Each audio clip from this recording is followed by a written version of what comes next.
This is the 29th episode of God's Chosen podcast. Today we are going to talk about generational curses. What they are and who and how can we break them. Let's dive in. Enjoy. What up, y'all? God's Chosen. It's episode 29. We are going to talk about generational curse. So what is a generational curse? A generational curse is basically any pattern of behavior, mindset, belief, fears, situations, experiences that reoccur in every generation. And these things tend to affect every generation until someone comes down the line and breaks the curse or ends the cycle. Now, the story goes that at least in every generation, there is someone that is selected to break the curse. Now, it doesn't always happen that the person selected actually completes the mission and breaks the curse. So then they'd have to wait until the next generation comes to have another chance to break this cycle and break this curse. So that person would be called generation. And they're usually chosen in the spiritual plane ahead of time before they come to the planet. They know what the mission is. They know it's going to be hard. It's not going to be, it's going to be a challenging life. Let's break that. It's not going to be all fun and games, but at least initially it won't be, right? But once you actually break those curses and in those cycles, it can get a whole lot better. And I'm going to talk about why in a little bit. So how do you know if you're the generational curse breaker? Is like you face a lot of challenges growing up, like more than the average kid, right? There's a lot of pain. There's a lot of suffering. There's a lot of trauma. And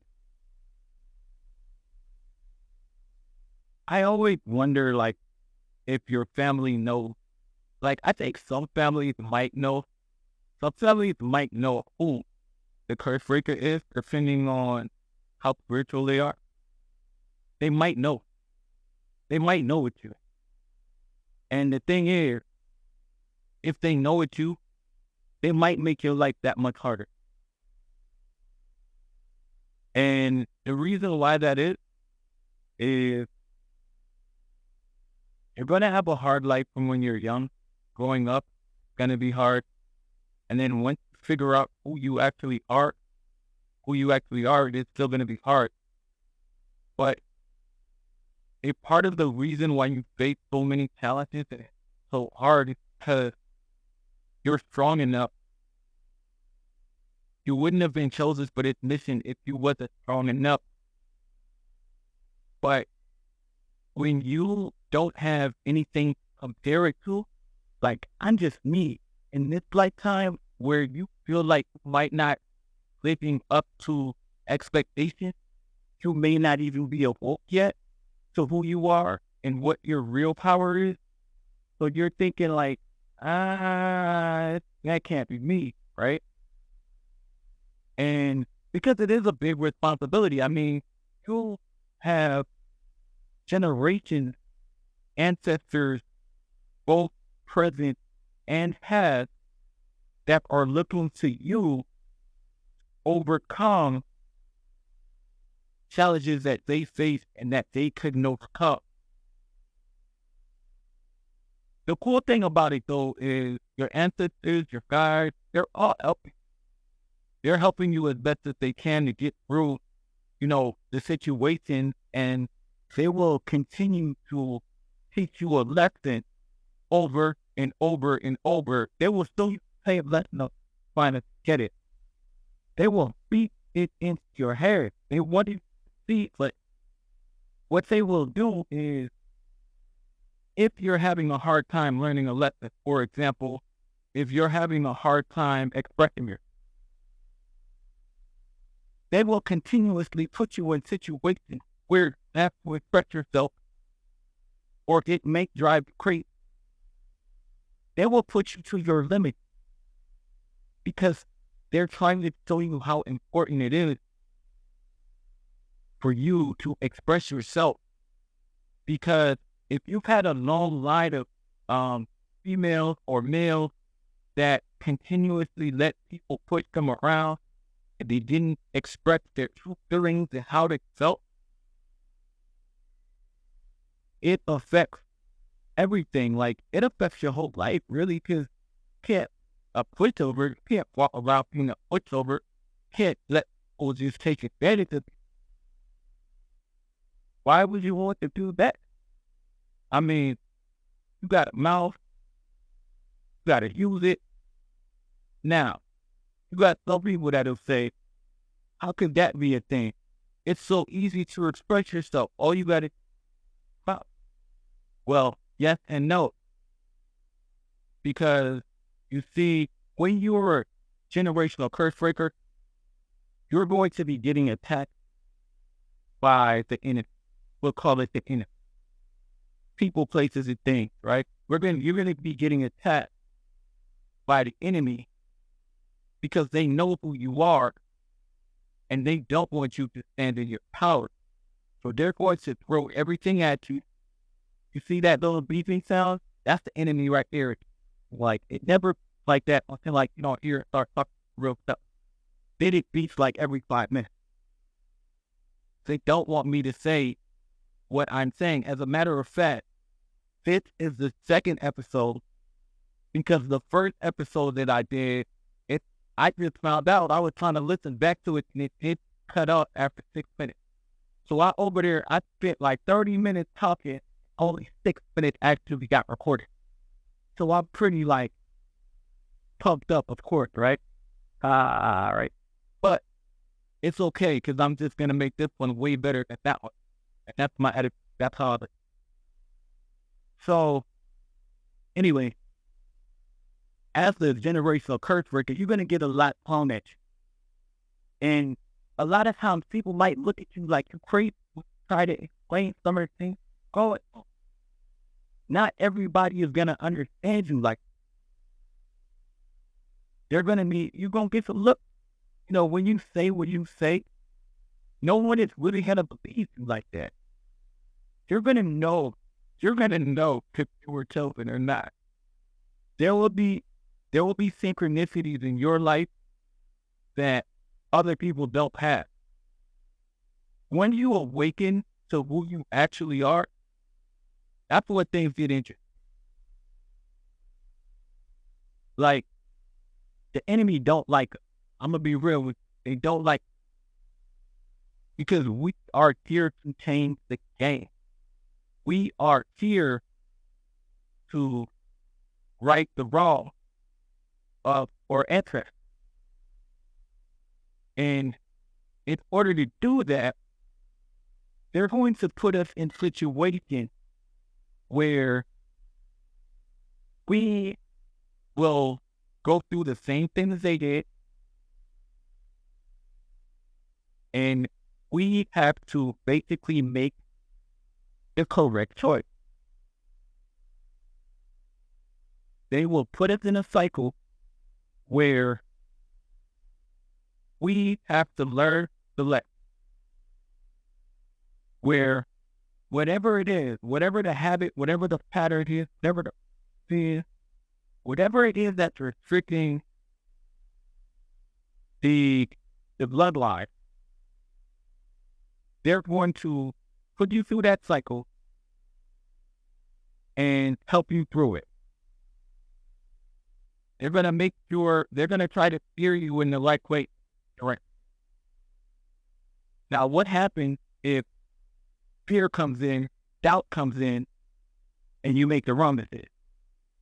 Well, they're going to put you back through that lesson again, but this time it's going to at a louder pitch. They're going to make it a little bit more clear what the pattern is and what they're going to guide you to what you need to do there. They can't do it for you. They can only guide you. You're the one that actually has to feel the pain, feel the trauma, see what the problem is, recognize the problem, and then solve the problem. Like, you pretty much gotta be a warrior. Not gonna lie. You gotta be a warrior. You can't have any fear, can't have any doubt that you are going to conquer whatever this is that you haven't heard. And that's how you attack it. You know, I went through it, still going through it, and basically, like, I mean, what really woke me up was, like, all this magic and stuff people was trying to do on me. You know? Actually, my awakening, I wouldn't even say that I wouldn't even say that I knew specifically that I was. I mean, I found out, you know what my trigger was? Heartbreak. Heartbreak was my trigger. When got my heart broken, and then I just started focusing on me. When I started focusing on me, then all these revelations started coming to me. It's like I upgraded spirit and started getting downloads and started connecting with my ancestors and my guides and my intuition, psychic abilities. All these things came online, right? And I'm like, man, where was this 5 years ago? I'm kidding, but for real, it's like,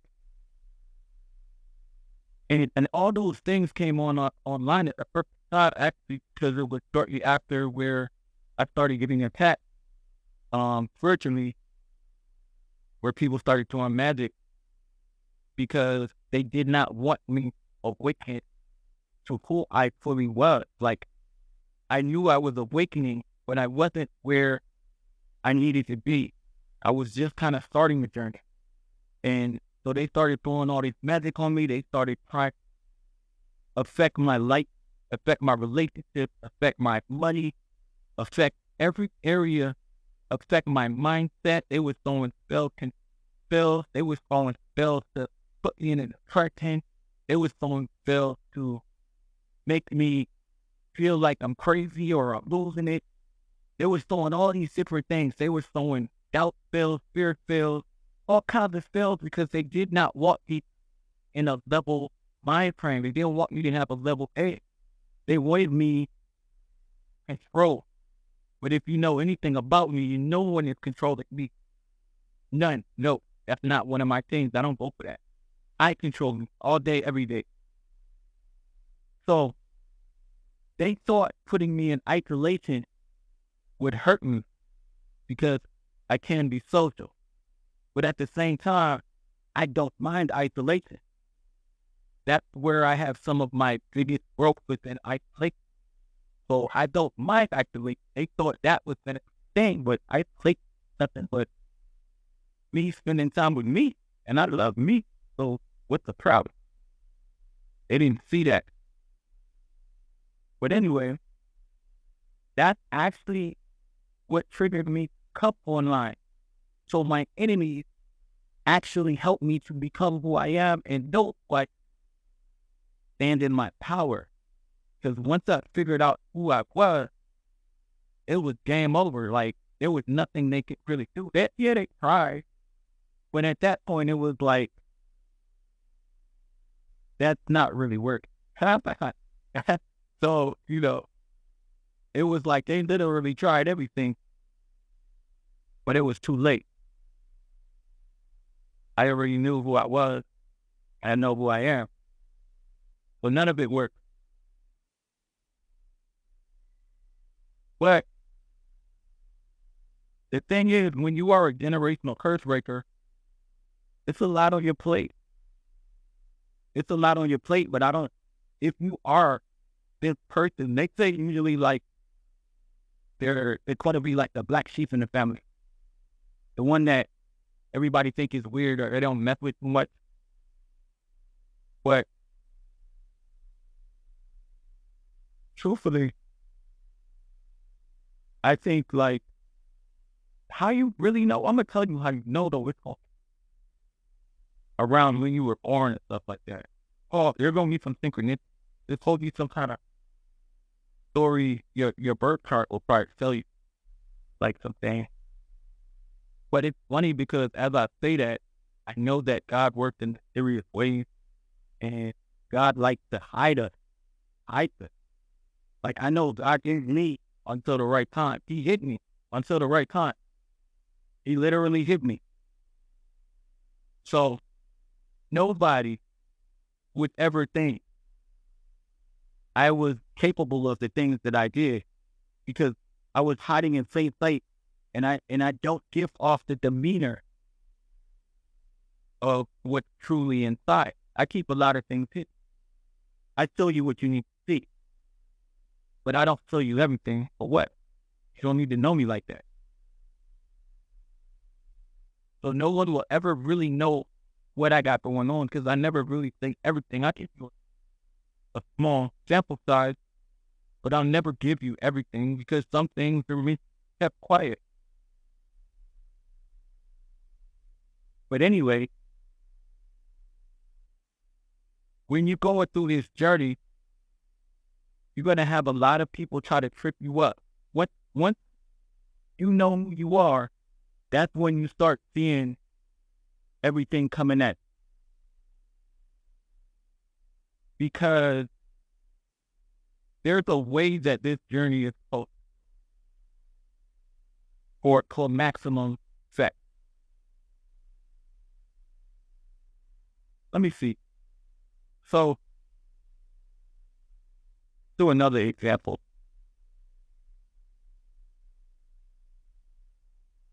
So one of the things that can really affect the bloodline is, you know how a lot of people grow up in single family homes? That's something that could be like an generational curse where someone is always leaving the home. So like a dad may leave, a mom may leave, but whatever the case, throughout the bloodline, everybody had that issue where they were all single parents. That is a generational curse. And I'm sure you could think of some other ones, but just trying to give y'all 2 examples so you kind of get the idea. It's basically those type of cycles, those type of patterns. And where someone could even have like the same erroneous thought patterns run through a bloodline. And it's crazy because everybody thinks it's okay. Everybody thinks normal. Everybody thinks right because it's been passed down from generation to generation where everybody thinks the same. So everybody accepts that way of thinking as the right way, even though it's wrong. And then that's where you got the curse breaker coming in, who is really like a rebel. So key, the generational curse breaker is a rebel. Like, they don't really conform to rules like that.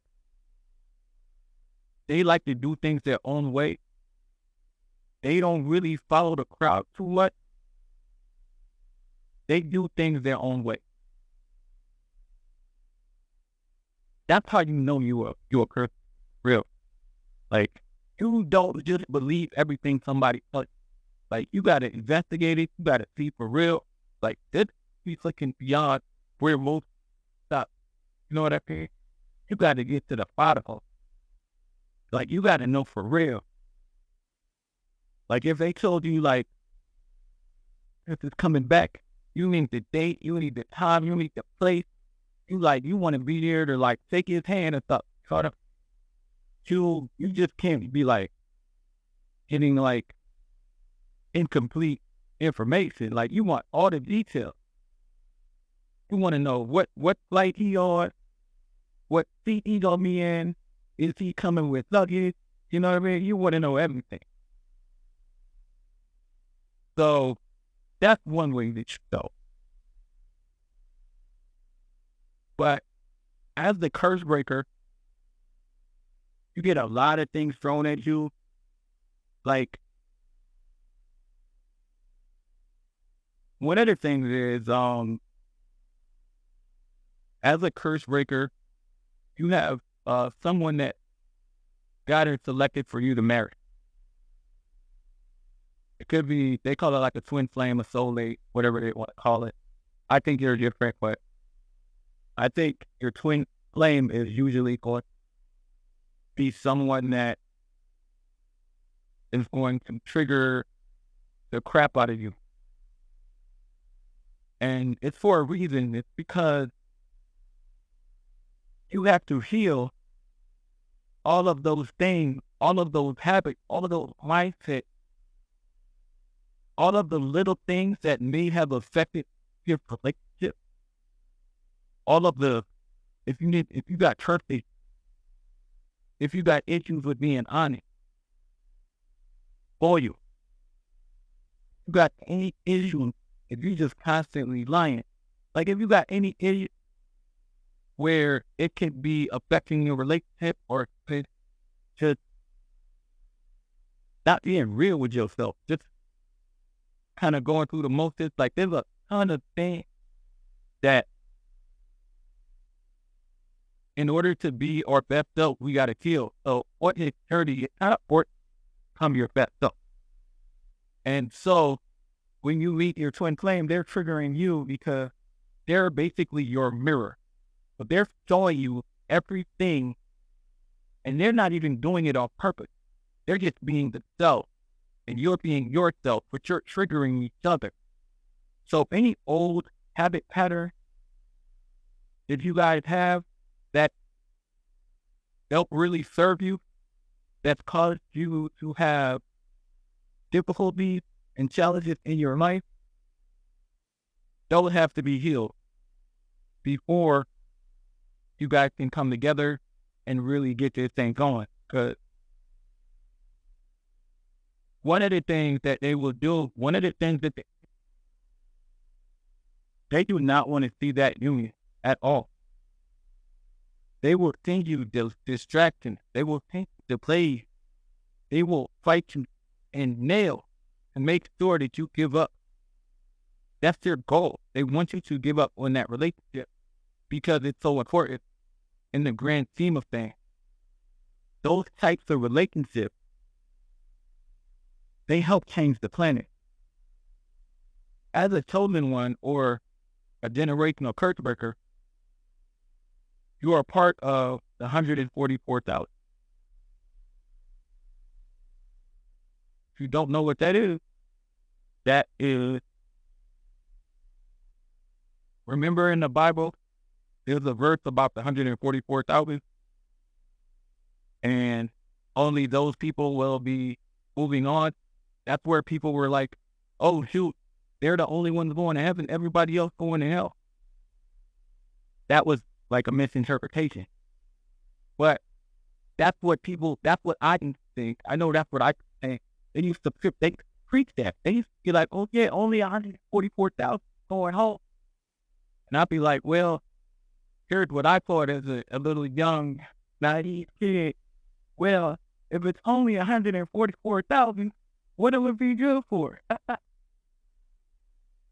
There's no way I'm making it with 8 billion people on the planet. I mean, back then it probably wasn't 8 billion, but still, you know what I mean? 144,000 out of billions of people, your chances are pretty slim. You gotta be like, you gotta be more with angel wings. You know what I mean? You think you're gonna make it out of that small number? But that was my thought process because I didn't know anything. I was listening others back then as a kid, like you don't really have all the resources and everything to fact check stuff. But at the same time, I knew that it didn't sound right. Let's put it that. I knew it didn't sound right because there were questions that I had. Just growing up in church, I had questions. Explain it. This doesn't make sense. I don't get it. You know what I mean? Basically, for me, what I took from that was it was a lot of fear. It was a lot of fear. Like every time you did something wrong, oh, you going to hell. I'm like, damn, is it that serious? You know what I mean? I'm still learning the ropes. Like, give me a chance to call the out of it, right? I'm not going to hell like every single time I do something wrong. It's like y'all trying to gaslight me. Y'all just putting me, y'all just said I ain't gonna be nothing, right? I'm just gonna be, y'all trying to scare me to do the right thing? I don't know about that. That never really worked. I mean, I was still a rebel. Like, I was doing some wild things at 5. Like, I think at 5 years old, I had my first sip of beer. We're not going to talk about that. I didn't turn into an alcoholic, though, and that's the good thing. At least, I don't think so. No, I'm not no alcoholic. But, but, yeah, like, so you're a part of the 144.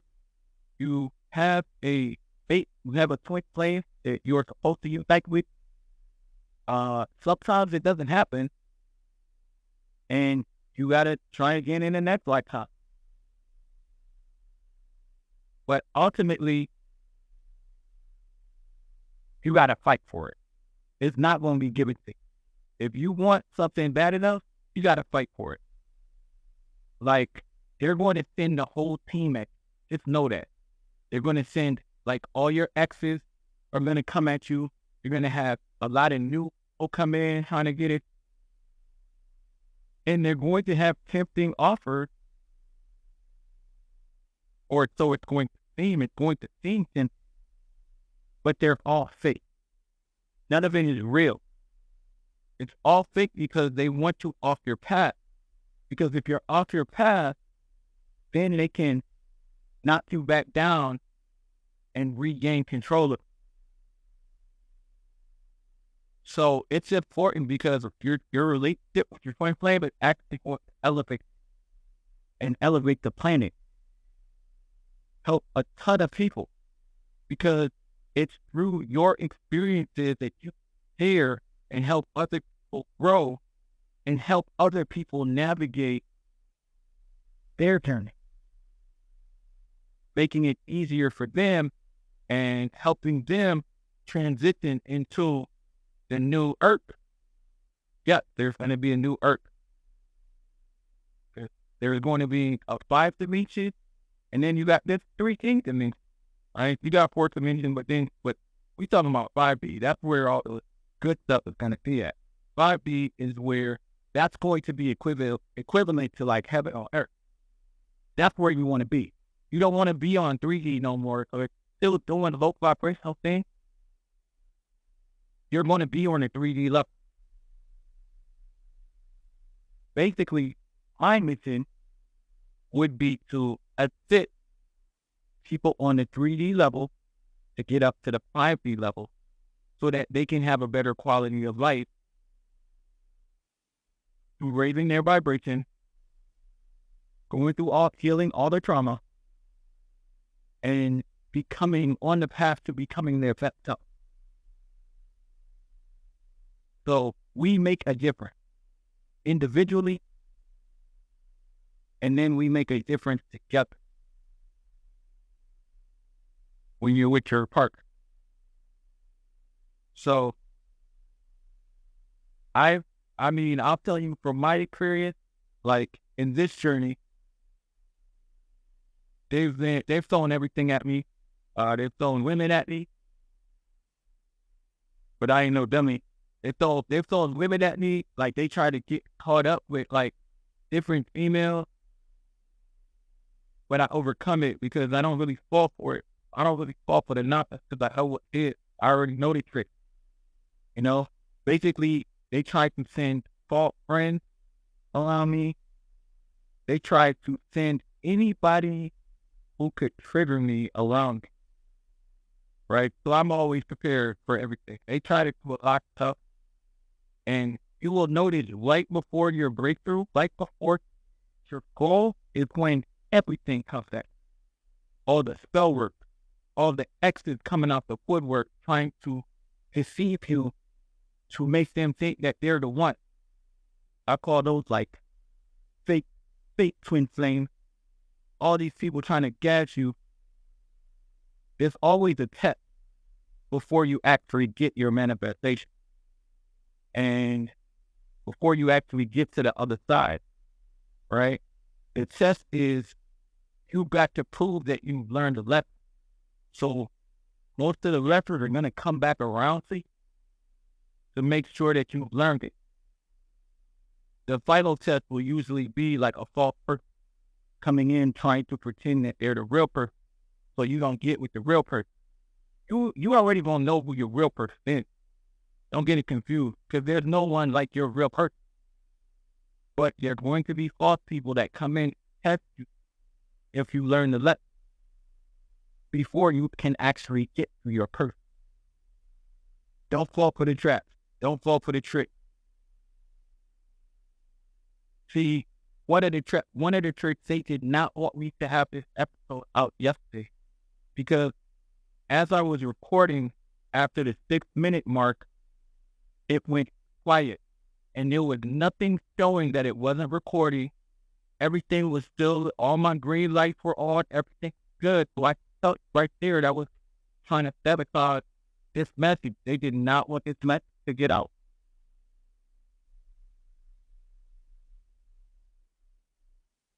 But look, that is basically the whole idea behind the curse breaker. The curse breaker, they've got to face some trauma. They've got to kick trauma's booty, and they've got to heal themselves all while going process. And then once they do that, they can hook up with their twin flame only after passing the test of the false person. Yeah, it's a lot. I simplified it real quick, but I'm gonna leave it right there for tonight. I'm gonna probably explore that topic a little bit later down the road, but for right now, that's all I got. I appreciate y'all listening. It's GodsChosen. Y'all have a good one.